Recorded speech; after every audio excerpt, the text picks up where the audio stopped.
오늘 내용은 간단합니다.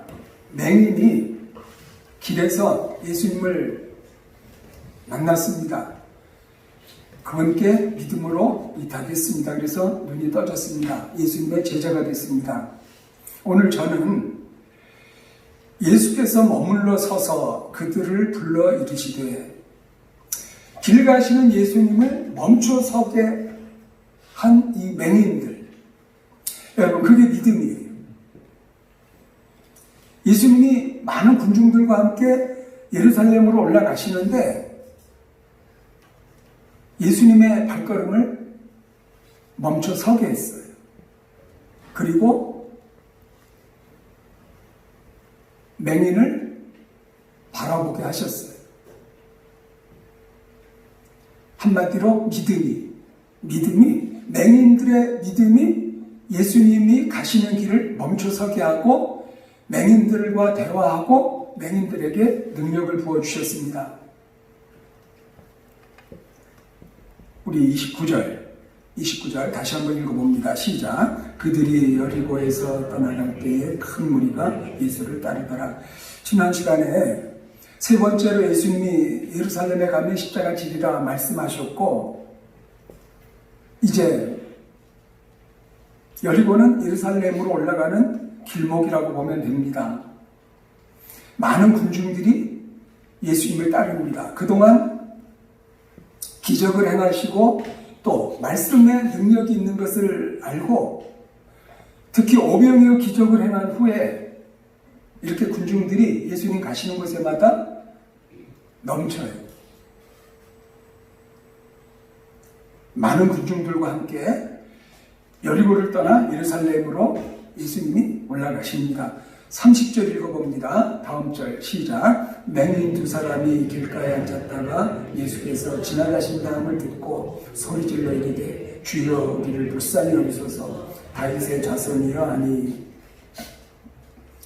오늘 주인공 두 사람이 등장을 합니다. 맹인 두 사람이 길가에 앉았다가, 왜 길가에 앉아 있을까요? 구걸하기 위해서입니다. 특히 곧 이제 6월절 명절이 다가옵니다. 6월절 명절이면 길가에서 구걸하는 사람들에게는 대목이에요. 그래서 좋은 자리를 맡아서 믿음 좋은 분들이 절기를 지키기 위해서 예루살렘에 갈 때 순례자들이 한 푼 한 푼 얹어줘요. 그래서 구걸하는 이 맹인들이 이때를 놓칠 수가 없었던 것입니다. 길가에 앉아서 여느 때처럼 구걸하거니와 특히 명절이기 때문에 더 많은 동량을 얻을 것 같다, 이런 기대감을 가지고 앉아 있었던 것입니다. 그런데 그날따라 예수께서 지나가신다 하는 소식을 들었습니다. 여러분, 눈을 못 보는 이들이지만 귀는 밝아요. 그리고 벌써 분위기가 많은 군중들과 수건수건대면서 거리를 가는 발걸음, 군중들의 발걸음을 들었는데 무슨 일이지 했는데 예수님이 지나가신대요. 예수께서 지나가신 다음을 듣고 먼저 들었습니다. 예수님에 대한 소식을 들었습니다. 그렇지 않아도 요 사이에 모이면 사람들 말이 예수님 얘기예요. 어느 동네에서 또 무슨 말씀을 해주셨대, 또 누구를 고쳐주셨대. 이제 여리고에 오셨는데 아마 예루살렘에 가시려는가 봐. 동네마다 예수님 소문인데 그날따라 구걸을 위해서 길 옆에 앉아있는 이 두 맹인들에게 예수님이 가까이 지나가신다는 소식을 들었던 것입니다. 여러분, 듣는 게 중요합니다. 들을 귀가 있어서 우리는 특히 하나님의 말씀을 들을 수 있다고 하는 사실, 들어야 합니다. 많은 소식을 들어요. 그런데 우리에게는 하나님의 말씀을 듣고 복음을 듣고 예수님에 대한 소문을 듣는 것, 여러분 이것이 실로 중요합니다.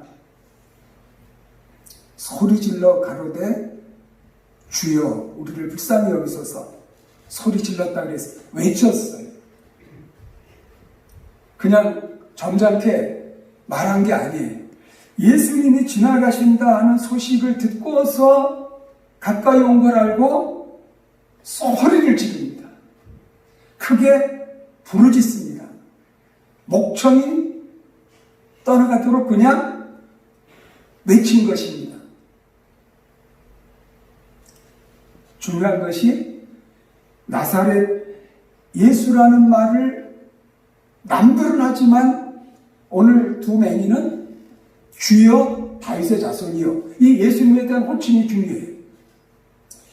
이 똑같은 복음이 마가복음에도 나오는데 거기에 그냥 예수께서 지나가신다라는 말이 아니라 나사렛 예수라는 분이 이 동네를 지나가신다라고 표현이 되어 있어요. 그러니까 지금 많은 군중들이 예수님을 따라가는데 그들로 볼 때는 예수님은 나사렛 예수세요. 그런데 오늘 이 두 맹인은 주님이고 다윗의 자손이에요. 예수님은 주님이시고 예수님은 다윗의 자손이라고 오히려 신앙 고백을 하는 거예요. 오늘 이게 중요합니다. 우리 한번 30절 다시 읽어보겠습니다. 한 절 시작. 맹인 두 사람이 길가에 앉았다가 예수께서 지나가신 다음을 듣고 소리 질러 이르되 주여 우리를 불쌍히 여기소서. 다윗의 자손이 아니. 이 한 절을 잘 좀 뜯어보시면 좋겠어요. 그림으로 또 그려보시면 좋겠어요. 많은 군중들이 예수님과 함께 여리고에서 예루살렘으로 올라갑니다. 맹인 두 사람은 구걸할 목적으로 길가에 앉았습니다. 그런데 예수님이 지나가신다는 소식을 듣습니다. 나사렛 예수가 지나가신다는 주변 사람들의 말을 들었습니다. 그런데 이 두 맹인들에게 놀라운 신앙 고백이 나옵니다. 나사렛 예수는 이들에게 다윗의 자손이고 이들에게 주님이셨어요. 놀라운 신앙 고백이에요. 여러분 오늘 예배드리면서 예수님에 대한 신앙 고백을 다시 한번 좀 여러분도 정리하면 좋겠어요. 우리 사도신경 암송하면서 예배를 시작했죠. 사도신경의 주인공은 예수님이세요. 우리가 모인 것은 예수님 때문이고 예수님을 예배하기 위해서 모였어요. 예수님의 이름으로 모였어요. 예수님이 누구세요? 오늘 길거리에 앉아서 구걸하는 불쌍한 인생, 놀랍게 예수님께 대한 신앙 고백이 확실했습니다. 예수님은 주님입니다. 다시 말해서 예수님은 하나님이십니다. 또 하나, 예수님은 다윗의 후손입니다. 예수님은 메시아이십니다. 그렇게 구약의 우리 조상들이 바라는 메시아, 이분이 바로 다윗의 자손 예수이십니다. 놀랍게 신앙 고백을 했습니다.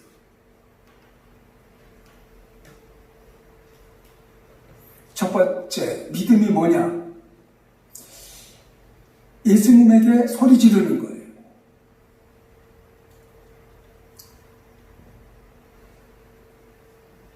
예수님을 그냥 지나칠 수 없어요. 예수님에 대한 소문을 듣고 소리 지르는 게 믿음의 시작이에요.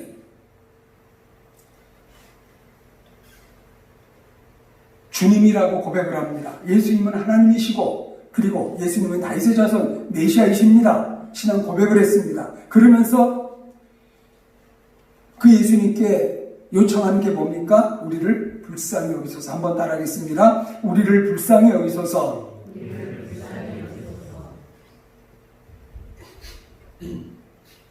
믿음은 예수님이 누구시고 예수님을 바라보는 내가 누구냐? 간절 간략하게 거기에서 판가름이 납니다.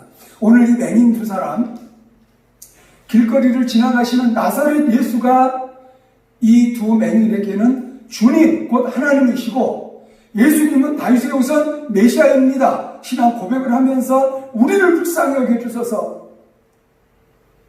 우리를 불쌍히 여겨주소서. 여기에 이 두 맹인의 연민이 드러납니다. 그동안의 삶의 아픔이 사실은 드러납니다. 우리를 불쌍히 여기소서.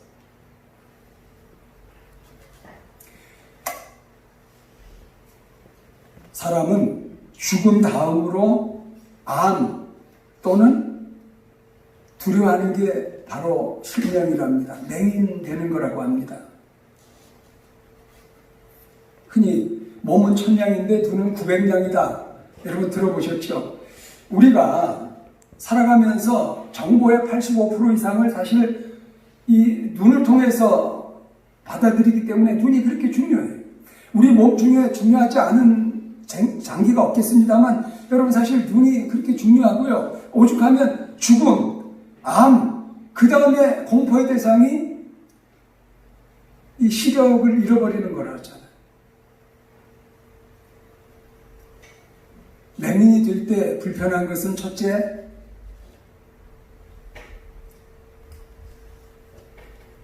공부도 할 수 없어요. 해도 늦어요. 걸을 수가 없어요.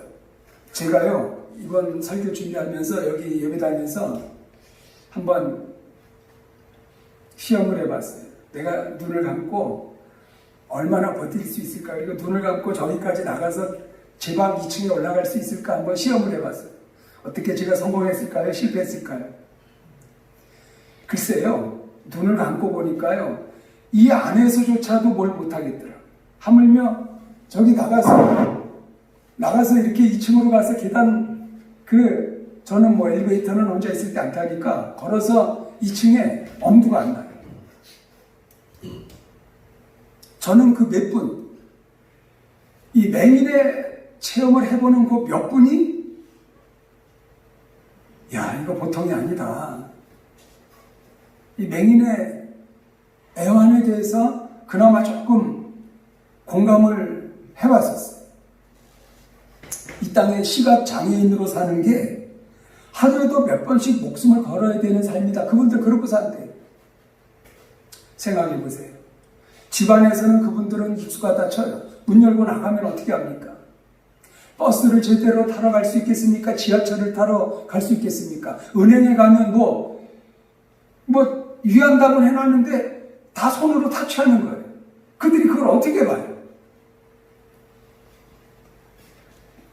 그들을 받아주는 학교가 있습니까?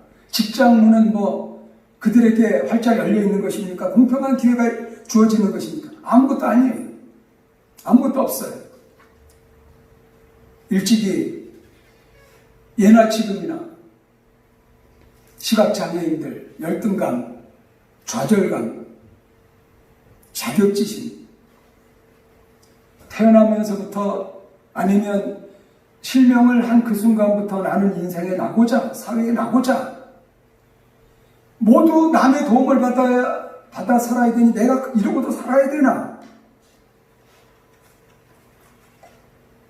심리적으로, 사회적으로 생존에 있어서 뭐 하나,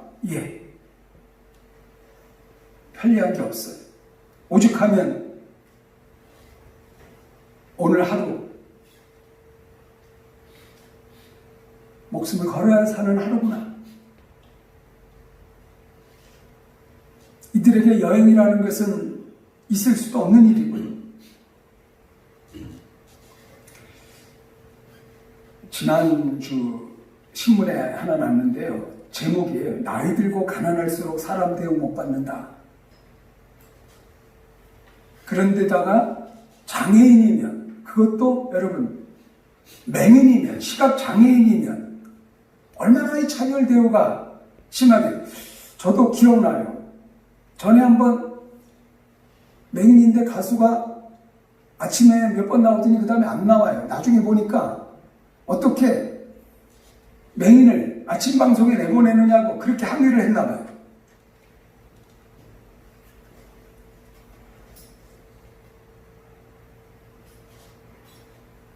옛날에요, 이건 우리나라만 아니랍니다. 알아보니까요, 중국이고 일본이고 로마고 맹인이 태어나면 그냥 엎어서 죽였대요. 그 시간에 부모가.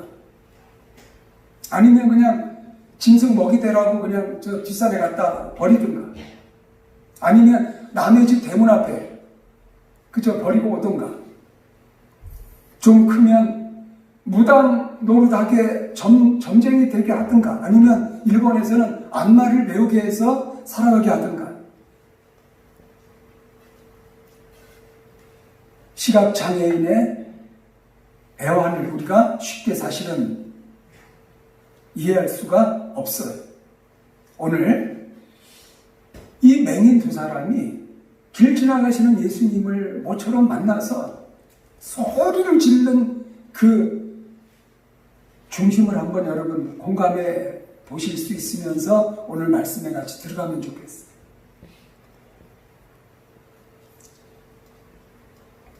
그동안 억누르고 살았던 소원일지 모르겠어요. 나도 눈 뜨고 싶다. 당연하잖아요. 시각장애인이 나도 눈 떠서 성한 사람 되고 싶다. 제대로 된 직장생활도 하고 싶다. 내가 이렇게 구걸하면서 정말 우리 옛날 말대로 동냥하면서 나 이렇게 살고 싶어서 사는 게 아니다. 나도 눈 뜨고 싶다. 그 소원이 이 사람한테 있었을 텐데 그게 이제는 불가능한 걸 알았는지 어쨌든 그것도 무뎌졌어요. 그런데 순간 본능적으로 나 눈 뜨고 싶다는 이 맹인에게 그 소원이 생겨난 거예요. 예수님 지나가시는 소문을 듣자마자 자기도 모르게 소리 지르면서 나온 이유가 뭘까요? 이 맹인의 소원. 나중에 나와요. 눈 뜨게 해주세요. 이 소원이 자기도 모르게 살아난 거예요. 그러면서 유대인이면 그렇고 아무리 장애인이어도 성경에 대한 기본 지식이 있어요. 메시아가 오면 눈 뜨게 해주고 메시아가 오면 못 듣는 사람 듣게 해준다. 이 구절을 이사야 35장 구절을 대부분 알아요. 그리고 여러분 참 묘하게요. 그 사람에게만 필요한 일은 그 사람의 귀에 딱 못이 매겨요. 출세하고 싶다. 돈 많이 벌고 싶다. 나는 뭐 운동선수가 되고 싶다. 그런데 여러분, 맹인이 성경 읽으면서 뭐가 눈에 들어왔겠어요? 성경에 여러 구절이 많은데 맹인이 된 입장에 그 사람 마음에 정확하게 꽂힌 메시지가 뭐겠어요? 메시아가 오면 눈을 뜨게 해준다. 이 말씀이 성한 사람들은 그거 별로 와닿지 않아요. 그런데 이 맹인은 언제 들었는지 모르지만 어렸을 때였는지 청소년이었을 때 들었는지 모르지만 메시아가 오셔야 내 눈은 띄어진다. 그 다음엔 방법이 없고 그렇지 않은 방법이 없고 그런데 그것조차 잊어버리고 그냥 하루하루 구걸하며 살았는데 예수님이 지나가신다는 소리 듣자마자 그 숨겨졌던 마음에 이제 잠겨졌던 소원이 살아난 거예요. 그래서 소리 지른 거예요. 기회는 이때밖에 없는 걸 알기 때문에 소리 지르면서 예수님은 주, 예수님은 하나님, 예수님은 다윗의 자손, 메시아 오신다고 예고된 그 메시아. 그러면서 우리를 불쌍히 여겨주소서. 대놓고는 눈뜨게 해주소서 이 소리 처음에 안 한 거예요. 우리를 불쌍히 여겨주소서.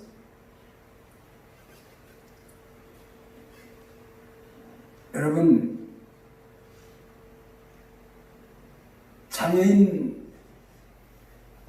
무시하는 일 없으시죠? 예수님은 여러분들은 장애인 대놓고 예수님의 마음이에요. 그동안 얼마나 어렵게 살고 죽지 못해 살고 인간 이하의 삶을 살고 차별받으면서 아까 말씀드린 것처럼 하루하루가 정말 지옥 같은 삶이었는데 물론 동량을 점잖게 주는 사람이 있을까? 한 푼 그저 미안한 듯이 더 못 주어서 더 많은 액수 못 주어서 미안한 듯이 조금 놓고 조용히 가는 그런 나그네도 있었을 거지만 어떤 또 사람은 동량을 하면서도 의시적거리면서 뭐 구박하면서, 그러면서 또 분명히 동양한 사람도 있어요. 별별 사람들을 다 만나면서 꾹꾹 참으면서 살았어요. 이 맹인이 마음의 소원이 일어나면서 예수님을 하나님으로, 예수님을 오시기로 약속된 메시아로 고백하면서 그의 소원이 불붙는 거예요. 그러니 그가 소리 지르는 거예요. 온 힘을 다해서 예수님을 놓고 하나님, 주님, 다윗의 우선 메시아, 우리를 불쌍히 여겨주세요. 진정 그의 소원이 폭발하는 거예요. 31절 읽어봅니다. 31절 다음 절 시작. 무리가 꾸짖어 잠잠하라 하되 더욱 소리질러 이르되 주여 우리를 불쌍히 여기소서. 다윗의 자손이 하는지라. 무리가 꾸짖어 잠잠하라 하되, 여러분 이거 어디서 본 것 같지 않습니까? 어린아이들이 부모의 손에 끌려서 안수 받으려고 부모들이 아이들을 데리고 오는데 제자들이 꾸짖었어요. 그 아이의 부모들을 꾸짖었어요. 어디 소란스럽게 어린아이들을 예수님 앞에 데리고 옵니까? 그 꾸짖어, 이 말이 오늘 또 등장해요. 이 맹인은 자기의 전부를 걸고 이 기회 아니면 자기가 눈뜰 수 없는 걸 알고 그동안 사그러들었던 소망을 불붙여서 온 몸을 다해서 부르짖는 이 맹인들에게 찬물을 끼얹는 사람들, 무리가 꾸짖어 잠잠해라. 여기가 어딘데 내가 나서 주제도 모르고. 틀림없었을 거예요. 이런 방해꾼들이 있어요. 예수님께 나아가는데 장애물이 분명히 있어요.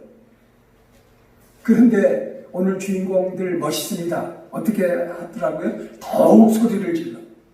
여러분 앞에도요 30절에 소리 질렀다, 또 이거 우리가 지를 수 있는 최대한의 소리인데, 장애물이 생기자 무안을 주면서 아마 주먹도 와서 그냥 쥐어 박았을지 모르겠어요. 어딜 나서. 그러는데 이 맹인들 더욱 소리를 질러. 여러분 이 심정 이해하십니까? 앞에보다 더 소리를 질러. 기가 죽는 게 아니에요. 그러면 나 입 다물게요, 나 이제 물러갈, 이게 아니에요.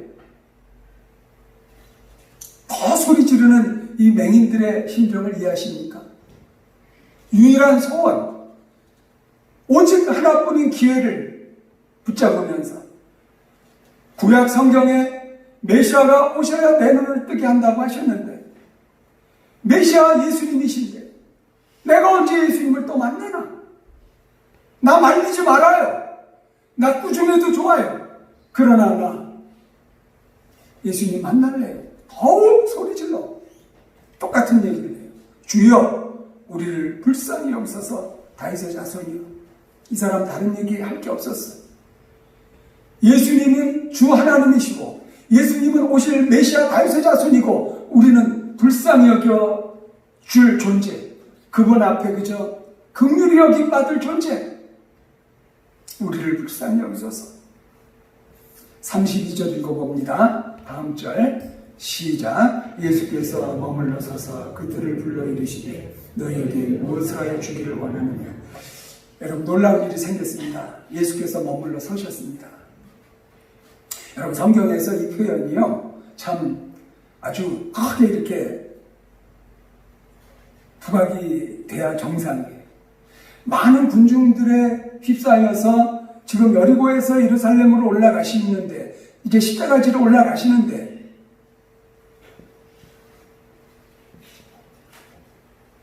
뭐 웅성웅성 하여튼 얼마나 소란한 장면이겠습니까? 그런데 예수님이 멈춰 서셨어요. 멈춰 서셨어요.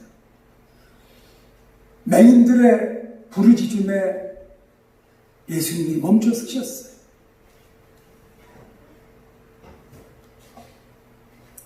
기억하시면 좋겠습니다. 나의 소원을 가지고 나 예수님 꼭 만나고 싶어요. 그분한테 의탁하면 예수님이 머물러 서시는 것을 여러분 믿으시기 바랍니다. 여러분에게도요, 예수님이 머물러 쓰셔서 우리에게 얼굴을 향하여 주시고 그러면서 뭐 해줄까? 그분이 말을 걸어오시는 거 여러분 믿으실 수 있기를 바랍니다.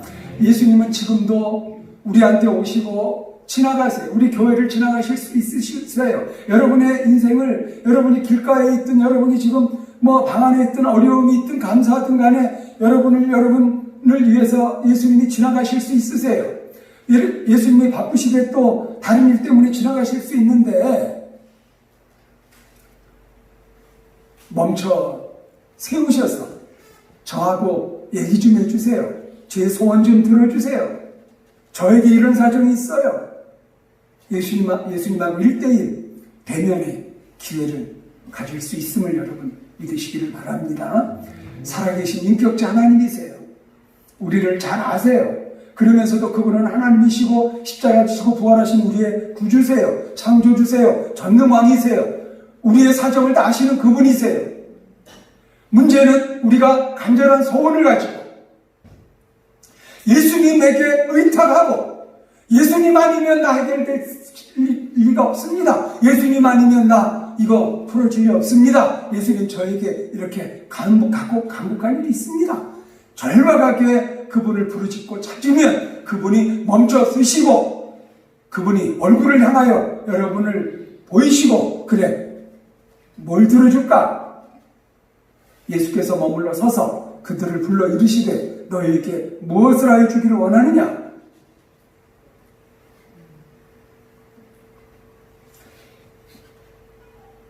33절 다음 절입니다. 한 절 시작. 이르되 주여 우리의 눈뜨기를 원하나이다. 군더더기가 없어요. 맹인이 눈 뜨고 싶어요. 글쎄 예수님이 왜 일부러 질문하셨을까요? 너희에게 무엇을 하여 주기를 원하느냐? 여러분 예수님이 상황 판단을 잘못하신 걸까요? 아니 맹인이 소원이 뻔하지. 눈 뜨게 해달라는 거 뻔하지. 그런데 예수님이 왜 질문하시는지 아세요? 믿음을 더 불러일으키시는 거예요. 여러분 소원이 있으면 믿음을 가져요. 소원은 믿음이 아니에요. 그러나 소원을 가지고 예수님을 바라보는 거기에 믿음의 역사가 있는 겁니다. 왜 예수님이 말을 거시면서 너에게 무엇 해주기를 원할까? 내 소원이 뭐냐? 이 맹인들 안에 믿음을 다시 한번 일깨워 드리는 거예요. 믿음이라야 역사를 하실 수 있기 때문에 예수님은 믿음이 있는 사람에게는 못하시는 것이 없으세요. 그러나 예수님이 무엇이든 하실 수 있으시지만 믿음 아니면 아무것도 못하세요. 이 사람의 믿음을 다시 한번 일깨워 주시느라고 너에게 무엇을 하여 주기를 원하느냐? 주여 우리의 눈뜨기를 원하나이다. 그동안 언제 이런 날이 있을래나? 그때 말씀을 은혜 받을 때는 메시아가 오시면 나 눈 뜰 수 있다. 나 기도할래. 기도도 한 달, 두 달 아마 1년이나 했을지 모르겠어요. 그러나 세월이 가면서 그거 다 잊어버렸어요. 삶이 버거워서 다 잃어버렸어요. 내가 눈을 뜨기는 뭐 눈을 떠. 메시아가 오기는 언제 오셔. 그리고 그냥 잊어버리고 하루하루 목구멍이 포도청인지라 살기 위해서 그저 구걸하느라고 바빴는데 그 안에 있는 소원이 다시 한번 되짚어지고 예수님이 그 안에 있는 믿음의 불씨를 활활 타오르게 지금 불을 붙이시는 거예요. 너에게 무엇을 알려주기를 원하느냐? 혹시 여러분의 소원을 그냥 묻어둔 거 있으세요? 여러분의 믿음이 지금 혹시 잠자고 있는 거 아니십니까?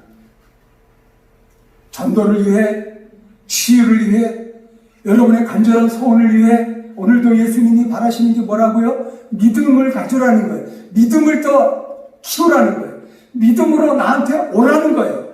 믿음이라야 기적이 있으니까. 믿음이라야 내가 일할 거니까. 믿음을 더 가져라. 믿음을 불빛 일으켜라.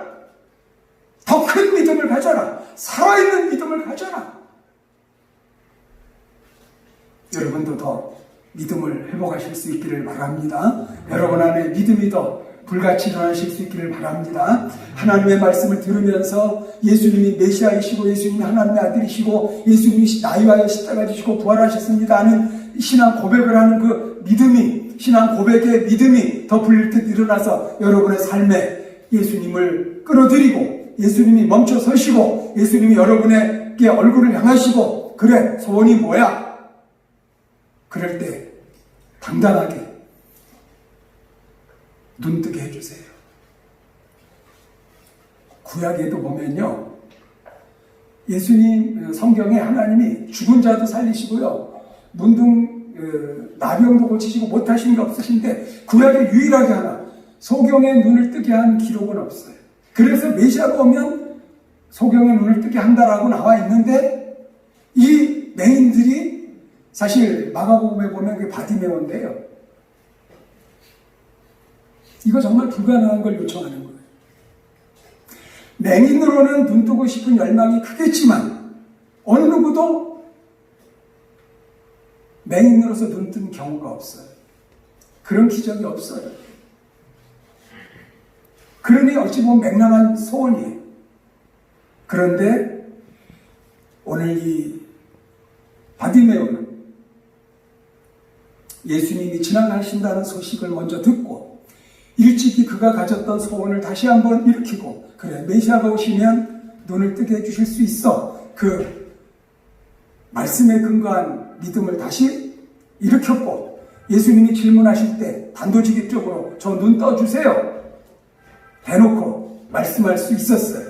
여러분 이것이 아름다운 믿음의 사람이었던 것입니다. 자, 우리 34절 소리내 읽어보겠습니다. 한 절입니다. 시작. 예수께서 불쌍히 여기사 그들의 눈을 만지시니 곧 보게 되어 그들이 예수를 따릅니다. 불쌍히 여기셨고 그들의 눈을 만지셨고 눈이 떠졌습니다. 자, 소경 맹인들의 요청이 뭐였어요? 우리를 불쌍히 여겨주세요. 그랬더니 34절에 뭐예요? 예수님이 그들을 불쌍히 여기셨어요.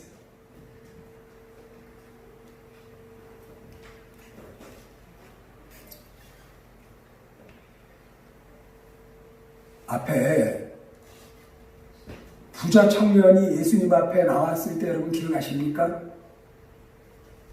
부자 청년이 내가 무엇을 하여 영생을 얻을까요? 영생을 요청했어요. 그런데 응답 받았습니까? 못 받았습니까? 그냥 돌아가 버렸어요. 재산이 많아서 근심하면서 예수님 말씀에 순종할 수 없어서 돌아갔어요. 이 부자 청년은 자기 의에 근거해서 예수님에게 요청을 했어요.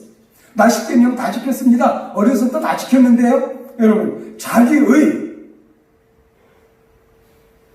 근거로 예수님한테 요청을 했을 때 응답이 이루어지지 않았어요. 오늘 이 맹인들은 뭐예요? 우리를 불쌍히 여겨주소서. 그냥 예수님한테 요청하는 근거가 뭐예요? 자기 의가 아니에요. 여러분 이게 중요해요. 그리고 두 번째, 베드로가 예수님께 보상을 요구했었지요. 부자 청년이 가버리고 난 다음에 우리가 모든 것을 버리고 주를 따라 싸운즉 그런즉 우리가 무엇을 얻으리까? 저 부자 청년은 저렇게 버리지도 않고 그냥 말씀에 순종도 않고 떠나가 버렸는데 우리는 그동안 모든 걸 버리고 주님 따라 나왔습니다. 저한테는 뭘 주실 것입니까? 보상 심리가 있었어요. 이럴 때 베드로도 예수님한테 사실은 응답받지 못한 것입니다. 이유가 뭐예요? 자기 공로를 내세우면서 저 부자 청년이 못했는데 베드로인 제가 예수님 앞에 공로가 있잖아요. 공로를 가지고 예수님한테 요청했을 때 베드로도 사실 응답받지 못한 것입니다. 그 다음에 지난주 두 아들의 어머니가 나오셨다고 그랬죠. 살로메가 나와서 우리 아들들을 이제 좌의정 우의정 삼아주세요. 아들들의 성공을 구합니다. 그런데 예수님이 사실은 응답하지 않은 것입니다. 너희가 구하는 것을 너희가 알지 못하는구나. 이 어머니 두 제자의 요청을 왜 응답받지 못했는지 아십니까? 자기들의 희생이 있대요. 사실 두 아들의 어머니는 공사부장이에요. 이 예수님의 사역에 정말 물질로 뭐 다 정말 공로자예요. 1등 공로자예요. 두 아들의 어머니가 공로자이기 때문에 당당하게 예수님께 나가서 두 아들들의 성공 출세를 요청할 수 있었던 게 맞아요. 그런데 왜 거절당했습니까? 응답 안 해주셨습니까? 예수님 앞에는 어떤 자기 공로, 자기 희생 내세울 수 있는 게 없다고 하는 게 믿음이에요. 자, 오늘 그러면 이 두 맹인들의 요구를 예수님이 들어주셨어요. 이유가 뭐예요? 자기 의를 내세운 거 없어요. 저 십계명 잘 지켰습니다. 아니에요. 저 예수님을 위해서 그동안 뭐 이렇게 했습니다. 공로도 없어요. 희생한 것도 없어요. 희생할 겨를도 없어요. 남에게 베풀 겨를도, 자기 몸 하나 건사하기 어려운 사람이었어요. 그래서 예수님 앞에 내세운 게 뭐예요? 불쌍히 여겨주세요. 이 소리밖에 한 게 없어요. 예수님, 저를 불쌍히 여겨주셔서 눈 뜨게 해주세요. 그런데 예수님이 그 사람을 불쌍히 여겼고 눈 뜨게 해주셨고, 그는 감사해서 비로소 예수님을 따라 제자의 길을 갔어요. 여러분, 가장 주님이 기뻐하시는 기도가 뭔지 아세요? 저를 불쌍히 여겨주세요. 우리 한번 왜 부자 청년도 베드로도 어머니들, 두 제자들의 어머니도 진정 응답받지 못한 것을 이 두 맹인은 예수님 앞에 응답받았는지 우리를 불쌍히 여겨주소서.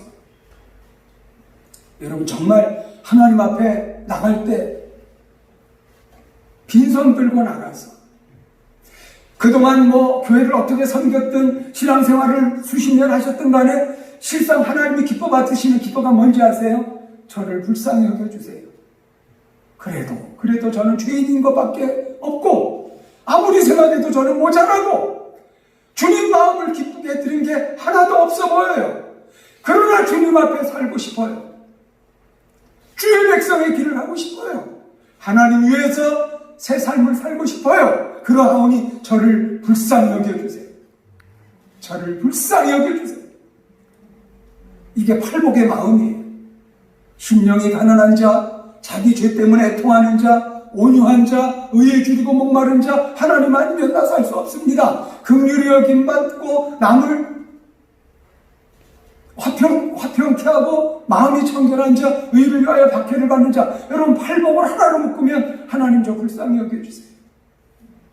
저는 죽을 수밖에 없는 죄인인데, 어제도 죄인, 오늘도 죄인. 주님이 들어주셨어요. 새 사람이 됐어요. 제자의 길을 갔어요. 주본 1면을 보면서 마무리하겠습니다. 고통의 원인, 과거가 아니라 미래. 맹인 거지인 바디메오를 보면서 사람들은 누구의 죄 때문인지에 대해 질문했습니다. 라피오, 이 사람이 돈 먼 사람으로 태어난 것이 누구의 죄 때문입니까? 이 사람의 죄 때문입니까? 부모의 죄 때문입니까? 제자들은 불행해 보이는 사람을 보고 고통은 죄의 결과라고 생각했습니다. 부모의 죄는 자식에게 전가된다고 생각했기 때문에 그러한 질문을 한 것입니다. 또한 제자들은 부모의 죄든지 혹은 자신의 죄든지 간의 고통의 원인을 과거에서 찾았습니다. 그러나 예수님은 고통의 원인을 과거에서 찾지 말라고 말씀하셨습니다. 고통, 주님 하실 일 드러내는 도구, 이 사람의 죄도 그 부모의 죄도 아니다. 다만 하나님께서 하시는 일들을 그에게서 드러내려 하시는 것이다. 고통의 원인을 예수님은 과거에서 찾지 않고 미래에 있다고 하셨습니다. 이 말씀은 미래에 하나님이 하실 일을 드러내기 위해서 지금 고통을 겪고 있다는 의미입니다. 많은 사람들이 이유 없이 찾아온 고통을 이해하기 힘든 이유가 바로 고통의 원인을 과거에서 찾기 때문입니다. 물론 과거에 지은 죄를 우리 내려놔야 합니다. 그러나 미래에 하나님의 영광을 드러내기에 우리가 쓰임받을 수 있음을 염두에 두시고 자꾸만 과거에 매이지 마세요. 오늘 내가 죄인입니다. 오늘 내가 부족합니다. 오늘 하나님의 은혜를 구하면서 오늘 저를 불쌍히 여겨주소서. 여러분, 주님이 언제나 응답하시는 기도의 대상자, 저를 불쌍히 여겨주소서.